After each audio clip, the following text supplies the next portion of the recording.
Hello students, एक बार फिर स्वागत है आपका आपके अपने यूट्यूब चैनल जूलॉजी क्लासेज में।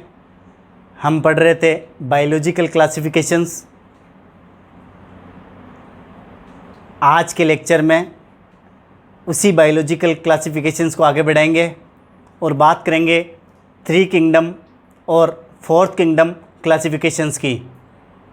त्रिजगत और चतुर्जगत वर्गीकरण में हम बात करते हैं। सबसे पहले त्रिजगत वर्गीकरण या three kingdom classifications. Three kingdom classifications एक वैज्ञानिक अर्नस्ट हैकेल ने दिया था, जिन्होंने 1866 अर्थात 19वीं शताब्दी में 1866 में इन्होंने ये वर्गीकरण दिया था। अर्नस्ट हैकेल सामान्यतः एक एम्ब्रियोलॉजिस्ट थे, लेकिन इन्होंने टेक्सोनॉमी पर भी कार्य किया और उस समय पृथ्वी पर मौजूद ऑर्गेनिजम्स को तीन मुख्य किंगडम में डिवाइड किया। समस्त ऑर्गेनिजम्स की इन्होंने थ्री किंगडम कंसेप्ट दी, जिनमें किंगडम प्रोटिस्टा एक नया किंगडम था। ये दो किंगडम कैरोलस लिनियस ने टू किंगडम क्लासिफिकेशंस में दिए थे, उन्हीं को इन्होंने कंटिन्यू रखा, लेकिन एक नया किंगडम प्रोटिस्टा इन्होंने बनाया। तो तीन किंगडम दिए इन्होंने। पहला किंगडम प्रोटिस्टा, किंगडम प्लांटी और किंगडम एनिमेलिया।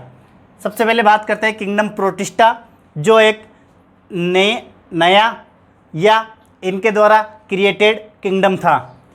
प्रोटिस्टा में इन्होंने समान प्रकार के उत्तकों और कुछ समानताओं के आधार पे ऐसे ऑर्गेनिजम्स को इसके भीतर इंक्लूड किया, जैसे प्रोटोजोआ, एल्गा, फंजाई। इन तीनों को इन्होंने इनकी समानताओं के आधार पे एक ही किंगडम में रखा, जो कि था किंगडम प्रोटिस्टा। तो इन्होंने एक नया किंगडम बना दिया। इसके आधार पर आप यूँ कह सकते हैं कि टू किंगडम क्लासिफिकेशन से थोड़ा इम्प्रोवाइजेशन हमें देखने को मिला। और ये इम्प्रोवाइजेशन इसलिए था क्योंकि समान प्रकार के टिश्यू या उत्तकों या बॉडी ऑर्गेनाइजेशन वाले ऑर्गेनिजम्स को इन्होंने एक नए किंगडम में रखा। साथ ही कुछ यूनिसेलुलर ऑर्गेनिजम्स को भी इन्होंने सेपरेट रखने का कार्य किया, जैसे किंगडम एनिमेलिया में से प्रोटोजोआ फाइलम को निकालकर प्रोटिस्टा में इन्होंने रखा।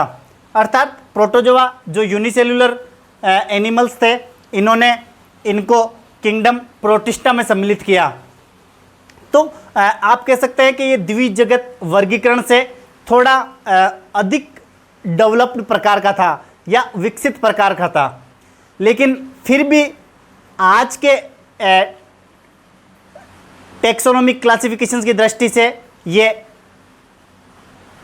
इनएप्रोप्रिएट है, या आप कह सकते हैं तर्कसंगत नहीं है। क्यों तर्कसंगत नहीं है? तो इसकी खामियां आज जब सेल स्ट्रक्चर की डिटेल से स्टडी हो गई है, विभिन्न प्रकार की टेक्निक से हम जंतुओं को आसानी से या इजीली हम डिफ्रेंशिएट कर सकते हैं, उस समय यह वर्गीकरण इतना तर्कसंगत नहीं रहा और द्विजगत वर्गीकरण की तरह इसे भी अमान्य घोषित कर दिया गया, या आप कह सकते हैं इसे भी रिजेक्ट कर दिया गया। तो रिजेक्ट करने के जो महत्वपूर्ण कारण थे वो निम्न थे। इन दो कारणों के कारण त्रिजगत वर्गीकरण को मान्यता प्रदान नहीं हुई। उनमें से इन्होंने प्रोकैरियोट एंड यूकैरियोट्स को एक साथ ही रखा, जैसे टू किंगडम क्लासिफिकेशंस में प्रोकैरियोट और यूकैरियोट को साथ रखा गया था, वैसे ही इन्होंने भी प्रोकैरियोट और यूकैरियोट को एक साथ प्लांटी किंगडम में रखा, जिनमें बैक्टीरिया और बैक्टीरिया के साथ साथ में विभिन्न प्रकार के यूकैरियोट्स सेल्स वाले ऑर्गेनिजम्स, जैसे प्लांट्स जिनमें ब्रायोफाइट्स, टेरिडोफाइट्स, एंजियोस्पर्म, जिम्नोस्पर्म सभी पादपों को इन्होंने सम्मिलित किया। तो किंगडम प्लांटी में इन्होंने प्रोकैरियोट और यूकैरियोट दोनों को एक ही ग्रुप में रखा, मतलब प्रोकैरियोट और यूकैरियोट का सेपरेशन नहीं किया। ये इसकी मेजर ड्रॉबैक थी। इसके अलावा सेकंड ड्रॉबैक की बात करें तो यूनिसेल्युलर एंड मल्टीसेल्युलर ऑर्गेनिजम्स को भी इन्होंने विभेदित नहीं किया, अर्थात एक कोशिकीय और बहुकोशिकीय सजीवों को इन्होंने अपने नए किंगडम प्रोटिस्टा में सम्मिलित किया। जबकि आप सब जानते हैं कि प्रोटोजोन्स यूनिसेल्युलर है, जबकि एल्गा और फंजाई सामान्यतः मल्टीसेल्युलर होते हैं। कुछ एल्गा जैसे हम बात करते हैं यूनिसेल्युलर एल्गा को छोड़कर बाकी सभी एल्गा मल्टीसेल्युलर होते हैं, फंजाई मल्टीसेल्युलर होती है। तो प्रोटोजोआ जो यूनिसेल्युलर है और एल्गा और फंजाई जो मल्टीसेल्युलर ऑर्गेनिजम्स है, इनको भी इन्होंने किंगडम प्रोटिस्टा में रखा। तो ये भी इस वर्गीकरण की मेजर ड्रॉबैक थी, जिसके आधार पे इस वर्गीकरण को रिजेक्ट किया गया और एक नया वर्गीकरण हमें 19वीं शताब्दी में देखने को मिला, जो कि फोर्थ किंगडम क्लासिफिकेशंस के नाम से जाना जाता है। तो स्टूडेंट्स आइए हम देखते हैं फोर्थ किंगडम क्लासिफिकेशंस। हम बात करें फोर्थ किंगडम क्लासिफिकेशंस की, तो फोर्थ किंगडम क्लासिफिकेशंस में एक और किंगडम इंक्रीज हो गया और ये बनने वाला नया किंगडम था kingdom Monera. Fourth kingdom classifications की बात करें तो ये कोपलैंड नामक साइंटिस्ट द्वारा दिया गया था, जो कि 1956 अर्थात 1956 में दिया था। ये त्रिजगत वर्गीकरण से थोड़ा एडवांस टाइप का क्लासिफिकेशन था, जिनमें इन्होंने एक नया किंगडम मोनेरा स्टेबलाइज किया या क्रिएट किया। इस किंगडम मोनेरा में केवल प्रोकैरियोट्स ऑर्गेनिजम्स को सम्मिलित किया, अर्थात जो बैक्टीरिया थे उनको, साइनोबैक्टीरिया को इन्होंने किंगडम मोनेरा में सम्मिलित किया।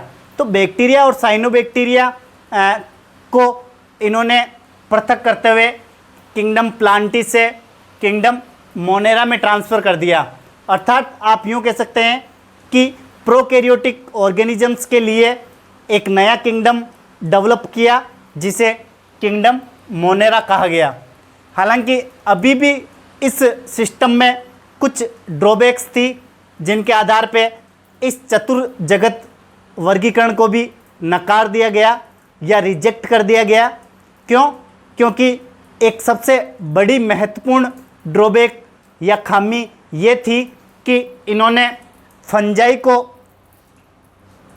वर्गीकृत करते समय स्पष्ट नहीं किया और फंजाई को अभी तक भी किंगडम प्लांटी में इन्होंने सम्मिलित किया, अर्थात fungi still included in kingdom Plantae.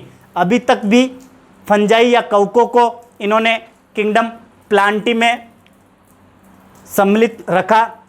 तो फंजाई जो कि प्लांट्स के रेफरेंस में बात करें तो एक अलग ही प्रकार के ऑर्गेनिजम्स हैं, जो मोड ऑफ न्यूट्रिशन में भी डिफ्रेंशिएशन रखते हैं और विभिन्न प्रकार की एक्टिविटीज़ में डिफ्रेंशिएट कर सकते हैं।